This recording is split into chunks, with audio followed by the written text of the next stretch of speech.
Hi, this is Romeo Johnson. Welcome to my channel, Romeo Entertainment Global. Today we're going to be talking about my experiences touring with Michael Jackson.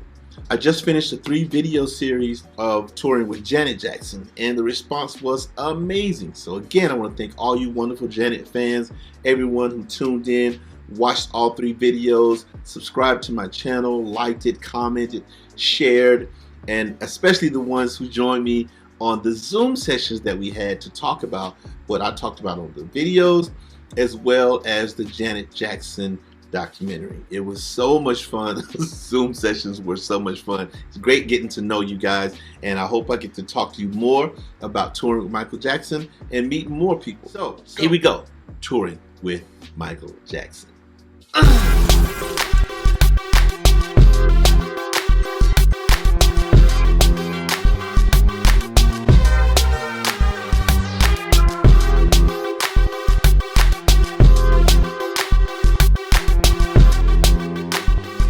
Okay, let me start off with this.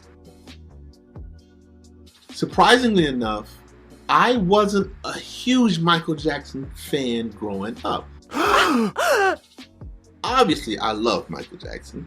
He was Michael Jackson. But, you know, I was so impressed, like everyone else was, with the fact that this young black kid was not only on television and famous, but was singing with so much conviction and so poised. And I was very impressed by that. But at the same time, it was just great to see a young black kid on television and getting all the attention that he got. As a musician and a singer, I was impressed with the younger Michael.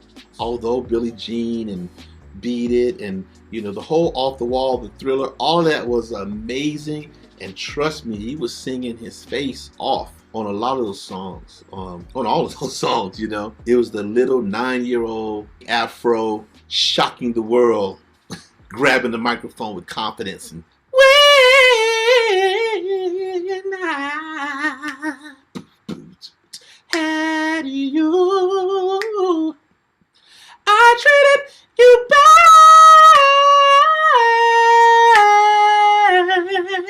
and wrong, my dear. But girl, since you went away, don't you know I sit around with my head hanging down, and I wonder who's loving you? Who's loving you? I wonder. That Michael. That's the one that I was loving. That dude, the little dude singing like he was 40 years old at least. That's what I was in love with. You know, I dug that. So of course, when he got older and he started doing all the different things with Quincy and Teddy and everybody else, it was amazing to me. Me getting the Michael Jackson tour had a different type of significance for me. It was emotional because of the timing in my life. It was emotional because of things that I had gone through. It was emotional because of specific prayers I had prayed, messages that were being given to me. Everything about getting this gig was a big, powerful, beautiful message for me. Whether you love Michael, didn't like Michael, or thought he was okay, he was and is the biggest entertainer that's ever done it. He's done it like no one else. You can't top him with the things that he's done, the people that he's reached. You just can't. So a lot of you guys know I had already done quite a bit of touring. I toured with Michael in 1999. I started my touring career in 1989, so that was 10 years. So the way that it goes, so you guys understand, Vesta's from Coshocton, Ohio. A lot of amazing musicians and singers are from Ohio. Tons of them, like Howard Hewitt, the Levert, James Ingram, Ohio players. How about that? So Vesta had a good friend that's also from Ohio. His name is Kevin Dorsey. When I was doing a rehearsal with Vesta, it was a very first tour. I'm new to this whole thing. This guy walks in to one of our rehearsals to visit Vesta and just say hello. We saw her react to him, respond to him, and so she introduced him to us. Y'all, this is Kevin Dorsey. This guy is like an amazing singer, works with everybody. He's working with Michael Jackson right now, so you guys should know. You got some eyes on you today. And so she said, check out my singers. I got 3 male singers and these boys they can blow. He checked us out and he gave us, the thumb of approval or whatever. Told us we sounded good. Well, I, of course, started to study and follow him and realize he'd done all kinds of amazing things. But the main thing is that he was the background vocal section leader for Michael Jackson, pretty much Michael's entire solo career. So Kevin went to Morehouse College in Atlanta, Georgia. Quincy Jones discovered Kevin's talent as soon as Kevin graduated and walked across the stage. He was going to the airport to fly out to LA to work with Quincy, and Quincy snatched him right up and put him to work. Yeah. So in addition to Michael, he'd done all kind of other amazing things. He worked on a lot of television, movie soundtracks, and things like that. So lock that in. So I finished doing the Vesta tour, the Jody tour, the Sheena tour. I'm establishing myself in LA as this new vocalist. So while we were doing the Janet tour, there was a show that they put together in Las Vegas called Jackson Family Honors. Now, this was the first time that I ever met Michael Jackson. And I'll never, ever forget this day. So we were in Las Vegas. We're getting ready to do this show that's being recorded for television or whatever. And everyone was on the show. I mean, Elizabeth Taylor, Liza Minnelli was there, Brooke Shields was there. It was just so many people that was a part of the show. So it was a big deal. And I remember going there for the sound check and going to the dressing room. And we were all sitting in the dressing room and we could see everyone's names on the door. Oh my God, everybody's here. So we're in our dressing room and Joe Jackson and Mama Kate was in one of the rooms by us. People were just kind of like in the hallway saying hello to each other, mingling. And so all of a sudden you hear this big voice come in, tell everyone, clear the hallways, get in your dressing room. Everyone get in your dressing rooms, shut the door, get in your dressing room. We were like, what in the world is going on? It was like almost like some type of military order or something, So we were like, wait a minute, something's going wrong, Jackson Family Honors is like, is someone trying to attack the building or something? Because that's the energy it was. Get in your rooms now, shut the door, don't look out. It was like, what is going on? So Janet's band was in one room, and I think the dancers were in the next room or whatever. We got in the rooms, we were closing the door. The voice got closer and more intense. Get in the room, everyone, get in the room now. So now, a few of us, we trying to peek through the door into the hallway to see what's happening, right? So I saw that Joe Jackson was in the hall. Now, mind you, this is Jackson Family Honors. He's like, this is my whole situation or whatever's going on. I want to see what's happening. See, he was standing, and this guy was like a security guy. He goes, everybody, get in the room, get in there now. And I remember Joe's like, what's going on? He said, sir, get in the room now. Oh, snap. We're peeking through the door. No! I was like, what the flip? See, Joe Jackson kind of looked like, oh, this is good. But he got in the room. So all of a sudden, you just hear footsteps. There was like 2 or 3 of us. We were nosy, like literally peeking through the door. Like, doors crack. It's a head right here. Somebody else's head right there. We're like peeking through. This body comes around the corner. Now, let me tell you something. I don't know what your perception is of Michael. If you've seen him, if you've been around him. But it was so common for him to be the brunt of jokes. And, people make fun of how small his voice was. Everyone had these different thoughts that he was soft and weird and he must be gay. And let me tell you something. And again, I wasn't a big fan. A few security guys come around the corner. Mike comes around the corner.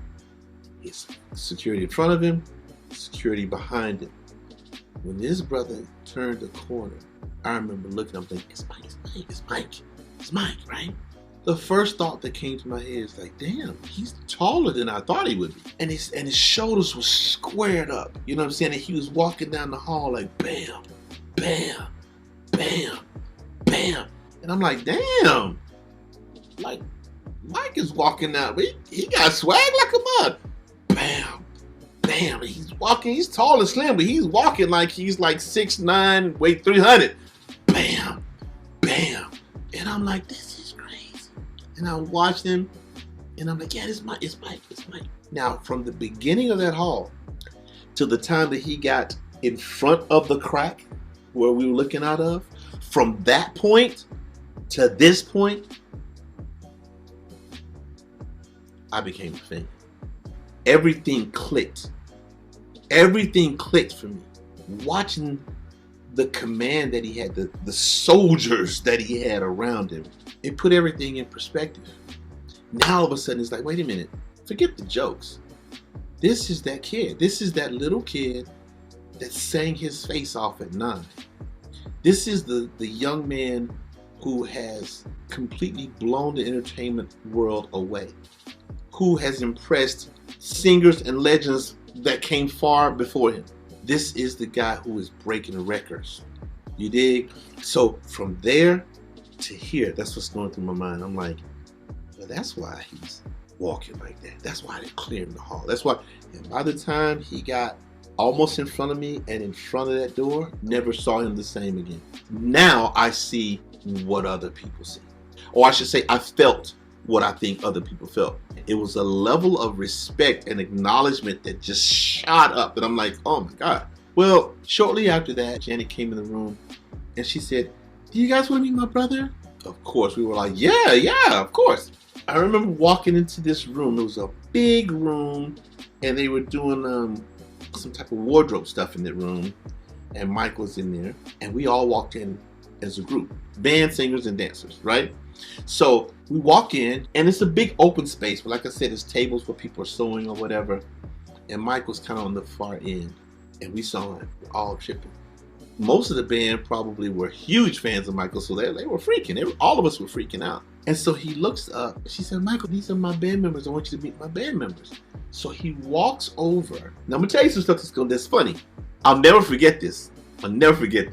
Omar Lopez was standing beside me. So we would always kind of kick it and laugh and stuff. So Omar was beside me. We were looking and he was like, damn, that's Michael Jackson. I'm like, I know, right? So Mike comes over and Jan says, these are my band members, blah, blah, blah. So literally, like we were in school, we lined up and met him and shook his hand. Like an assembly line, right? Hi, Michael, nice to meet you. He's like, hi, so she's like, this is blah, blah, blah, and he's like, nice to meet you, nice to meet you, nice to meet you, Michael, nice to meet you. And so 2 things that stood out. He shook our hands really, really firmly.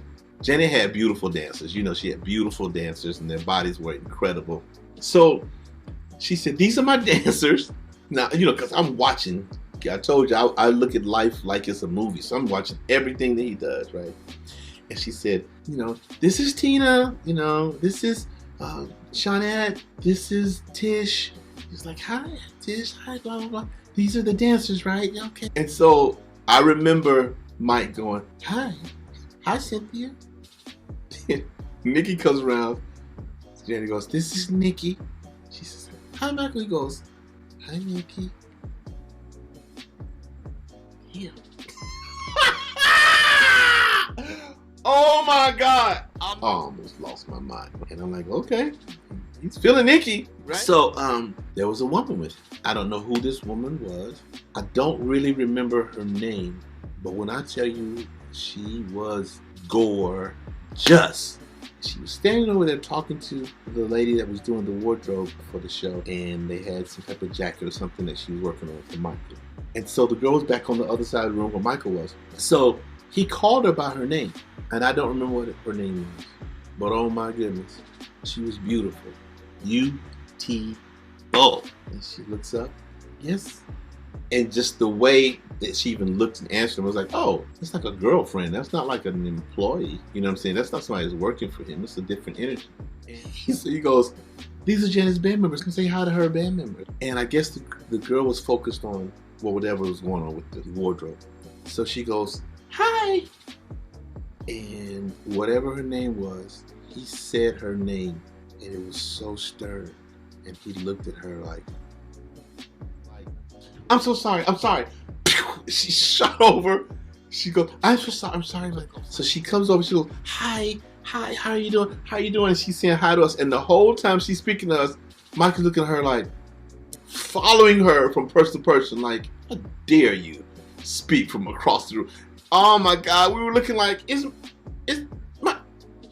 Michael gangster? Michael Pimpin or something? What is he? He was so. Oh, I don't know what y'all thought Michael was, but whatever you thought, it ain't what it is. We go and he goes back to, so nice meeting you guys, Jen, so good to see you. And they hug and we walk off and they spent their time together.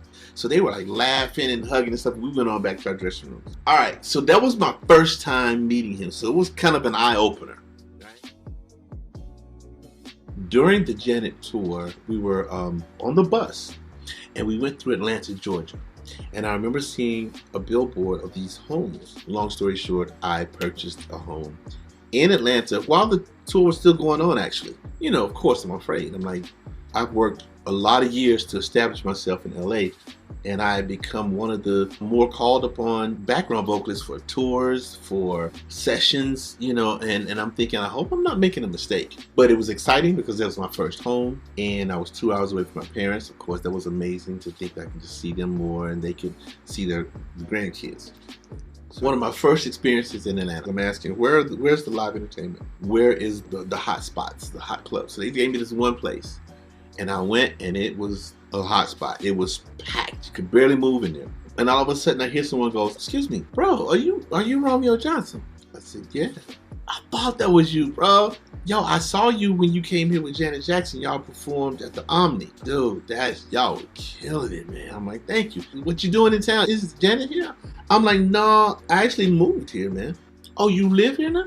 I said, yeah, man. I moved here, bought a house, and I told him the area. He goes, Atlanta popping right now. You know, Atlanta's like the baby LA right now. We killing. You live here, man. I can probably put you on. I said, oh, that'd be great, man. Let me get your number, man. So I'm writing my number down. I'm like, man, this is cool. He said, hey, man, welcome to the A, baby. I said, man, this is really cool, man. I appreciate you so much. I turn around and I'm walking off. I get about 10, 15 feet away. So I'm like, let me go get his number as well, because he could lose my card, you know. I'm squeezed through the crowd. I'm walking towards them. His back is to me. His friend is facing me. I see his friend look up and he's kind of like, it's real weird energy, but his eyes are big and you can see he's like, yeah. Music is loud. Crowd is tight. So walking up, and as soon as I get close, I see his friends like trying to drown him out. Yeah, man, yeah, hold up. Yeah, so, ho. So I get close and I hear, man, he must be out of his mind. So what do you think, man? You think you gonna come from LA and come here and get all the gigs? Man, you better take your back to LA, man. You be killing me. Yo, you already doing the gig. You own the Janet gig. You know what I'm saying? You making your LA money, but now you want to come and see everybody see, cause we popping now. And his friend is just looking like, and I'm looking at his friend like, damn, he talking about me, right? Turned to walk away. This is good that I know. Let me step back. Now that I know who you are, I'm cool. Check it out. I'm in a new city. I'm in a club full of people. I don't know who this dude is. What am I going to say? Oh, man, you ain't... No. No. I'm smarter than that. So I'm like, it's cool. I'm sure when I walked away, his friend was probably like, dude, Romeo Cat just walked right up behind you. I think he heard you. I'm pretty sure that's what went down. So that was my first experience. So I'm thinking, oh, my God. Did I mess up? Did I make a mistake by even coming here? Because I really was in a good place in LA. Man, did I just sacrifice all of that I had built in LA to come here? And it's gonna backfire. I was like, yo, this is not a good sign. The Janet tour is still going on. The tour still lasted for a bit after I purchased the home. At the end of the tour, I am spending more time at home, and I'm realizing this is crazy. I don't know this city at all, and I don't know anybody. I love my house. The house is beautiful. I love being close to my parents, but other than that, I'm like, what have I done? I'm just sitting here. It's not the scene like in LA. It's not entertainment all around me. I'm not getting phone calls. Come do this gig, come do that. So I'm just sitting. I'm in my studio every day, creating, but other than that, the newness of the house, that's not getting it from me anymore. I start to get in a dark place. I don't have any affiliation with any of the major artists here. And honestly, I was thinking I should have that. I mean, I've done all this work in LA. I've worked on all these major gigs. and I just finished the Janet tour. I don't want to be here just sitting and creating in the house. I want to work with somebody here on the level that I'm used to. Usher, Tony Braxton, TLC, Escape. And so I started to get really down. Other than spending time with my parents and things, I was like, man, I think I made a mistake. I don't think this is a good move. I picked up a couple of clients that I was coaching, and that was cool because I still had plenty of money for the Janet tour. So it wasn't a financial thing. I had a good time coaching the clients that I was coaching because I was helping someone. But I was like, I wasn't myself. This is not good. I blew it. You know, everything that I worked for is done. I'm not gonna be able to reestablish that. You know, those types of thoughts. Shortly after that, I ended up meeting some really cool musicians in Atlanta because the enemy had told me that everyone was going to be like that first guy. I met these two guys. One's name was, we called him Wizard. His name is Reginald Jones, and another guy's name was Sam Haygood. These two guys were both keyboard players, and they had a band. And they found out I was in town. I lived there, and they contacted me. Two of the dopest cats in the city. So I was like, okay, great. Now I got somebody I can hook up with and collab with, and it changed my spirit a little bit, right? Like that lifted me. At least I was able to get that out of my system, but I was still upset because I wasn't doing major gigs. The reality is, it wasn't that anyone in Atlanta was necessarily trying to keep me out. It was just that they already had their people in place, and you gotta respect that. Because that's how I am. You know, I mean, when I was called to contract gigs or to send singers on a tour or sing whatever, I had my go-to people first. That's just who I'm going to call first. And if they can't do it, then I will call someone else.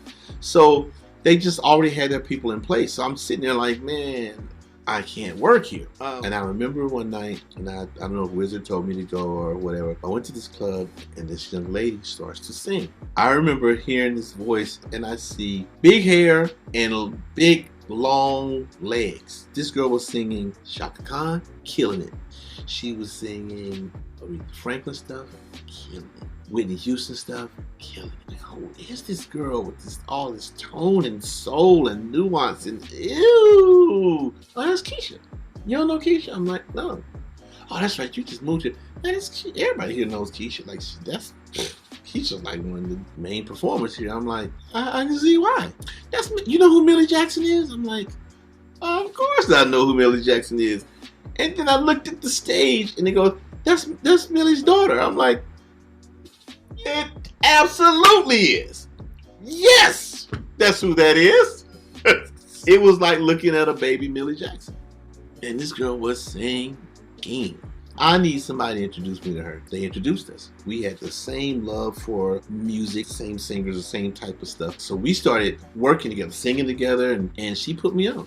So between Keisha and Wizard and Sam, they started to kind of circulate, you know, get me kind of put on a little bit. As much as they were doing for me, it still was like what did I do? Like, this is cool, they're doing what they can do, but and the Holy Spirit said to me, you know what? You are healthy. You just got a brand new home. Your bills are paid. You're still being sustained and working, coaching your clients, making money through music, which was your initial prayer. When you left Chattanooga, Tennessee to go to LA, you said, I just want to make a living doing music. So you're doing that. That's why you're complaining it. My mom always told me, God wants more for you than you want for yourself. And when I thought about that, I was like, it's almost like God said, I showed you what I can do, and now I'm showing you what you asked for. And what you asked for, you got. So number one, stop complaining. Number two, learn to ask bigger. Learn to believe deeper in me. If you're gonna go for it, go for it. Because I can do that. I can make it happen for you. So learn how to ask for what you really want. Or if you don't know what it is to ask for, just say, God, let your will in my life be done. Do with me what you will. But don't get pouty, bro, because you're making a living doing music. You're living in a brand new home that you just purchased from doing music. Shh, shut me right on up. So I immediately got in my Bible and I started looking. I'm like, Lord, I'm sorry. And the scripture that came to my mind was, seek ye first the kingdom and all his righteousness, and all these other things will be added to you. Yeah, I've heard it a billion times, but it hit me right then like it never hit me before. So I said, I'm literally going to do that. So from that point on, every day I got up and I would make a point to pray before I even lift my head off the pillow. And in about a week's time, no circumstances changed. But for some reason, I felt so good. After about 7 days, I was in a great mood. I was like, why am I in such a good mood now? I'm like, nothing's different. I'm still doing the same thing I was doing last week when I was complaining. Everything's the same, but I feel better. And then shortly after that, things started to happen. Keisha hit me up one day after we had sang at a club or something. Her mom was in the audience. And the next day she called me. She said, hey, man, my mom liked you. My mom basically right now, we kind of go out on the weekends. We do gigs on the weekends. We come back. And then we got a play that's coming up. My mom did a play called Young Man, Older Woman. And she's doing a sequel to it. She wants you to do both of them. Now, can I be real transparent right now? Can I be real transparent?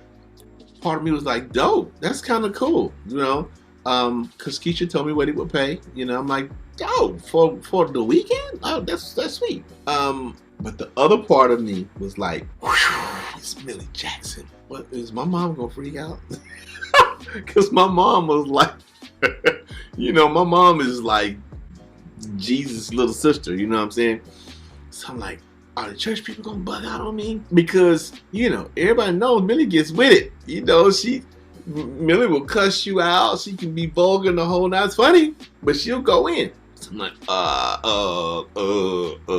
So Keisha goes, yeah, she said she wants you to do it. I was like, yeah, you know, Keisha, thanks, man. I'm cool, but I think I'm gonna pass.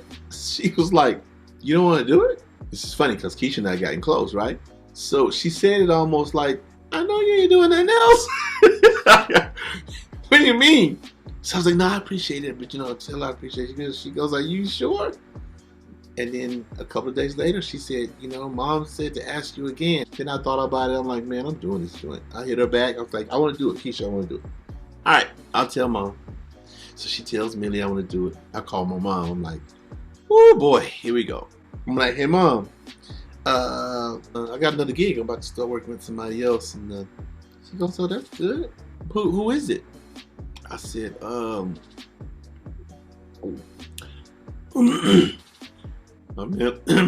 Millie Jackson. My mom said, for real? What? Millie Jackson? She's so crazy. How you know Millie Jackson? I met her through her daughter. Then you know what I'm talking about, right? Yeah, Millie Jackson, her crazy self. Be cussing. She fun. She is crazy. Boy, she's something else. Don't make her mad. Don't. I was like, so you cool with it? Yeah. I was like, okay. So thanks to Keisha and Millie and Wiz, I'm doing things, and it's keeping me busy. It's keeping my chops up. So that's all cool. But I still wasn't 100% there. So I'm like, you know, just stay positive, stay positive, stay positive. As I'm doing the Millie Jackson tour, it was literally like a family. You know, when she's off stage, she'll still cuss you out now, don't get? But she's like your mama and your aunt. We did this play, the sequel to Young Man, Older Woman, and we were at the Beacon Theater in New York for 6 weeks. 6 days a week, 6 weeks. While I was there, I heard Rahsaan Patterson for the first time. Went crazy. I was like, this dude is incredible. Who is this guy? And then one day I turned on Soul Train, and he was on Soul Train. My friend, Kenny Crouch, is the keyboard player and musical director. So I called Kenny. I said, Kenny, bruh, I want to work with that cat, man. He said, he's incredible, man. He said, but he's a new artist, and the label, they ain't got a budget. I said, man, I don't care about the money. I really don't. I want to work with him. I want to sing those parts that he's created. I'm loving it. He said, okay. So he talked to the manager, worked it out. So I get the gig. We did a show in London, and we were at this hotel. And we were in the lobby on our way to a sound check or just going out or something. I can't remember. But we looked over and realized, hey, there's a group of brothers over there, and we recognized them. Michael Jackson band members. So I knew a lot of these cats, you know, Kevin Dorsey, Dorian Holly. I don't know for sure if Ricky Lawson was playing drums on that gig. I want to say it might have been Ricky Lawson, but I'm not sure. But anyway, we saw the Michael Jackson crew. And we were like, hey, man, what are you guys doing here? Is Michael here? And he was like, yeah, Michael is here. And they were like, what are you guys doing here? So we said, we're here with Rahsaan Patterson. We're doing a show tomorrow night. You guys want to come through? We didn't think they were going to come. We invited them, and they came. They came, and Rahsaan blazed, and the band was killing. and the vocal section was killing. We go back to the hotel afterwards, and we're all hanging out in the lobby. And we were just singing and playing the piano and just talking or whatever. And Kevin Dorsey says, so he has this big thunderous voice, right? And so we're there in the lobby, we're chilling. He says, hey, Ro, come here for a minute, bro. I go, but now you have to understand, I looked up to Kevin Dorsey, Dorian Holley, Fred White, Arnold McCullough, Joey Diggs. It was just like a crew of them that I just looked up to, like, yo, those are like my, can't say mentors because they didn't deal with me directly, but they were my vocal heroes, so to speak. You know what I mean? I really looked up to them. So Kevin called me. He said, we talk to you for a minute, family. I said, okay. He said, I've been keeping my eye on you, man. I've been watching your career, and I'm super proud of you. I said, really? I was happy that he just even remembered meeting me with Vesta, right? He said, oh yeah. He said, I remember. He said, I remember meeting you with Vesta. He said, but I know that you did Joey Watley, and I know you did Sheena Easton. I was like, he said, I've been keeping up with you, and I hear about you. He said, I'm going to tell you, every time your name is mentioned, it's been good. It's been good. So I'm proud of you doing the right things. You're taking care of your business, being professional. Everybody is saying good things about you. I'm proud of you. I said, that means a lot, man. He said, now I want to tell you something. This is no disrespect to Rasan at all, because Rasan is an amazing talent, but you should be doing bigger gigs by now. I said, hey, I feel you. I want to. You got to go for it. I said, I don't really know how to go about doing that. How do you go about getting the gigs that you do get? Do the same thing on a bigger level. Boom. I watched y'all tonight. Y'all was blazing. You was holding it down. You ain't doing nothing no different than we doing on this gig. It's just a bigger level. I said, damn, Kev, that means a lot, bro. You need to be doing $10,000 per week shows. That's the gig you need to be doing. I said, hello, from your mouth to God's ears. It's the coldest response ever. He said, and you listening. And you listening. I said, that's what's up. I said, well, okay, I'll keep that in mind. He said, and I'm not one to be talking and not back it up. So I'm going to let you know if there's ever any openings here with this Michael situation, I'm going to call you. I said, man, come on. Kev, don't play with my emotions. Come on, Smokey. Don't play with my emotions, Smokey. He was like, not playing. The one thing I remember is that he's from Ohio and James Ingram is from Ohio. And they came up together. All I can remember was that when I worked with James Ingram in the studio on his record, he said, I love your voice, man. When I do my TV shows and stuff, the Arsenio Hall and things like that, I'm going to call you. And I said to him, come on, man, don't say it if you don't mean it. He said, I wouldn't say it if I didn't mean it. He kept his word. So I thought, man, it'd be great if Kevin is serious and he keeps his word. But this is Michael Jackson. He probably ain't going to. Yeah. So I just let it go, and I went on about my business and finished doing the tour with Rasan, and I loved it. And now I got Millie, I got my clients, I'm doing Rasan, all these cool things are happening. And then one day I get a call from Wizard, and he said, hey man, do you still play your bass much? I said, yeah, I do. I play it every now and then, you know. He goes, we got some shows with TLC I need to come play bass on. TLC? Absolutely. Absolutely. So I thought, that's it. God just answered my prayer. My request was, I want to work with a major artist from Atlanta. I want to feel like making this move was not a major mistake. Thank you, God, man. I said, Usher, TLC, Tony Braxton, you got me TLC. Yay. So we go do a couple of gigs. I remember we did the Rosie O'Donnell show. And this was full TLC. You know, Left Eye was still with us. And it was just a beautiful thing. I got a chance to hang out with some of my favorite musicians. You know, Tommy Martin was playing guitar on the gig. Wizard was doing the keys. You know, it was just a fun time. The point I'm getting to is I felt like God answered that prayer, you know. So I was over the moon. And I remember flying back home on the plane thinking, God, you're something else. Like, you did that. You did what I asked for, what I prayed for. You gave it to me.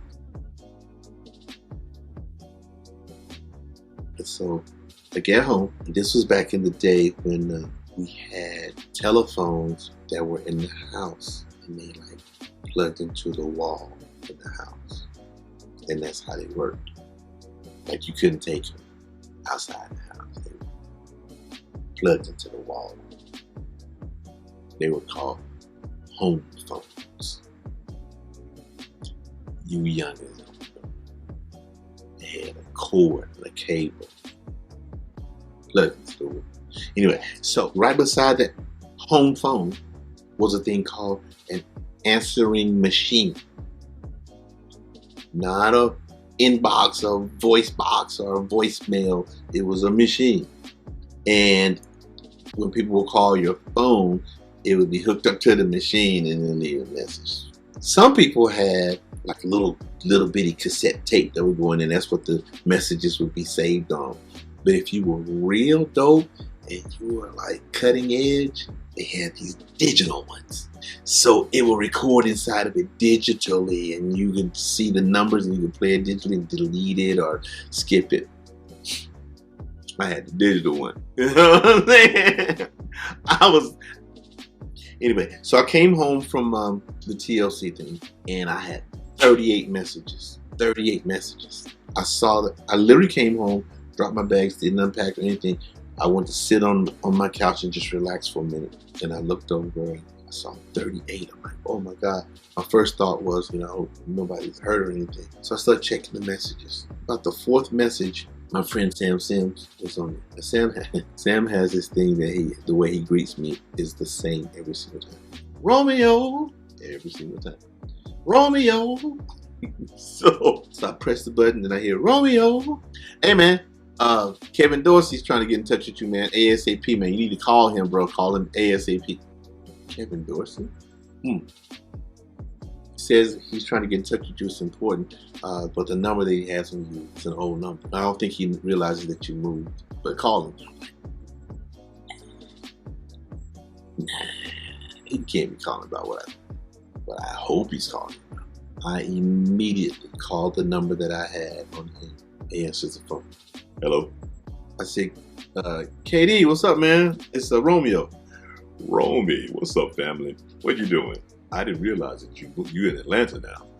I said, yep, I'm in Atlanta. I said, but I come back and forth to LA. What you doing right now? I said, I literally just got home right now. Just did a couple of shows with TLC. I'm actually playing bass. Oh, you touring TLC right now? I said, no, I'm not touring with them. I'm doing some spot dates. I said, if you calling me about what I think you calling me about, it doesn't matter. It doesn't matter.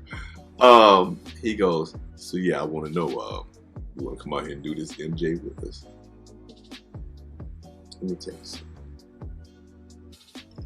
I've said this before, I'm going to say it again. I dropped to my knees. Literally. It wasn't a dramatic thing. It wasn't like I was like, oh. No, I literally got weak. I heard him and I dropped to my knees. And I was like, are you serious? He's like, yeah, of course. I told you I was going to call you, but I said, yeah, you did. What do I have to do? I said, do I need to audition? You need to send a video in? You need to fly out? What do I need to do? He said, you ain't got to do nothing. Just say you want to give it. You want to do the deal.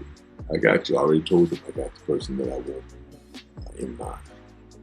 So all you got to do is look out for a phone call from such and such the next day or two, and they're going to get your plane ticket out of you and come out. You're going to start rehearsals in a couple of weeks. I don't have to audition or nothing. Nope. You got to get it. Yeah. I hung that phone up and cried like a baby. Listen, it wasn't even about the gig. It wasn't even about the gig. Isn't that crazy? This is the biggest artist in the world paying me more money than I've ever made. I was excited about the money that Janet was paying me. And this was much more. Much, much more. But it wasn't about that. Because that hadn't all registered yet. It just blew my mind that now God is putting me with the biggest entertainer ever. And I'm not having to audition. See, after going through what I went through with Renee and with the MD from the Janet tour, going out of their way trying to keep me from the Velvet Rope tour. When I went through that, and if you guys don't know about that, go check out my series, Touring with Janet 1, 2, and 3. You'll see what I'm talking about. So I always just let God handle it, you know? And so when that thing happened, I remember thinking, let it go. Not a big deal. And I always say, God's got something bigger for you. But I'm not gonna lie. At that time, I thought, man, this is a Janet Jackson gig, though. You know, it's dirty what they did. But it's Janet Jackson. I mean, wonder what I'm gonna do that's much bigger than this. You know, the only thing that would be bigger than this is, you know, Kevin Dorsey calls me for that Michael Jackson gig, but that ain't gonna happen. It happened. It happened. So that's what broke me down. That's what brought the tears. Guys, like, what? What do you mean? Are you think that's nothing for me? I can do that. Not only am I gonna do it for you, you ain't gonna even have to audition. It gets deeper than that. It gets deeper than that. I end up flying to LA. I get treatment that I never gotten before. That was the first time that I've flown in and gotten off a plane. And when I got there, there's a guy with my name. That's happened several times since then. But at that point, that was the first time I got off the plane and a guy standing there with my name to greet me and grab my bags, take me to a limousine. We're driving in a limousine and he goes, I was going to take you to the room, but they've rented a car for you so you can move around. Excuse me? Pardon me, sir? They're saying that you have a car rental for the next 2 weeks or so while you're rehearsing. Did you know anything about that? I did not. Yeah, they have a car for you. So the limo driver takes me from the airport to the car rental, have a car ready for me. In the car is the directions to the hotel. A really cool hotel. It's called Le Parc. It's right by the Beverly Center in Beverly Hills. I go there and I go to my room. So when I go through the door, there's a packet with a CD of the songs we gotta do for the show, for Michael's show, and it's a stereo system in it. So I put it in so I can start listening to that. As I'm listening to that, you know, of course, they got the Welcome Romeo and the whole thing all in the hotel. And it's a suite, and it's like an apartment, you know. So it had the full kitchen and the living room, and then, you know, the bedroom is in the elevated part, and it was really sweet. It was really cozy, the patio area and everything. And I'm studying, I'm like, this is great. First day of rehearsal. I think I'm gonna be able to get through this time. When I was younger, I couldn't get through this without losing it. But so the first day of rehearsal comes.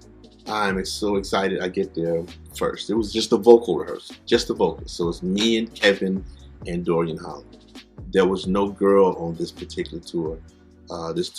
Michael called this tour, by the way, What More Can I Give? This was one where Michael had gotten to the point where he was like, I'm not touring in the United States anymore. He was so fed up. And so he did this tour called What More Can I Give? So anyway, I'm getting ready for the first day of rehearsal. It was the three of us, Kevin Dorsey, Dorian Holly, and myself. I was singing all the higher notes. There was no girl on this tour.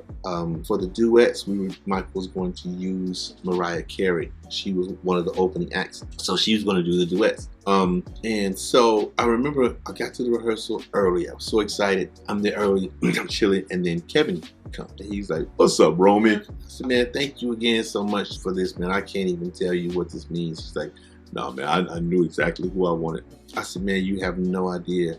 You have no idea the significance of this for me right now. What this means to me is way bigger than you probably think." You know, I said, just the timing of it, it's incredible. And I said, can I ask you something, man?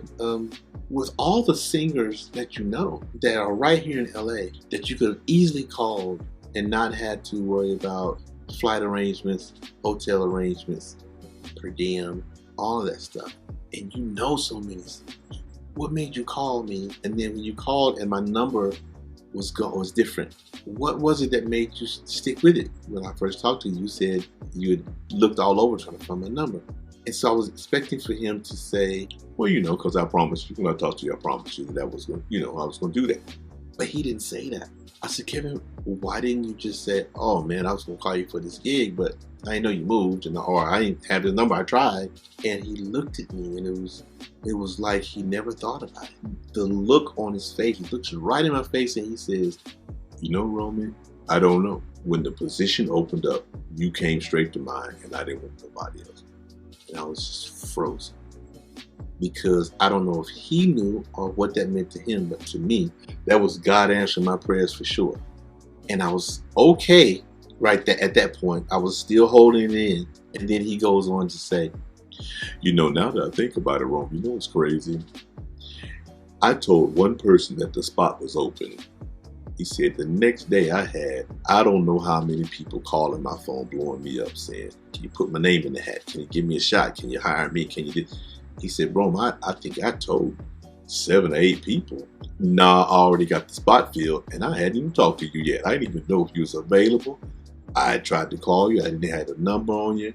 And I realized I told 7 or 8 people I already got the spot filled, and I didn't even talk to you yet. I couldn't even hold it. I'll be right back. I'm go to the restroom. Went to the restroom, and it was just, like, really, God? Like, that's how we doing it now? That's how we doing it? You gonna just show off like that? It was a bit much.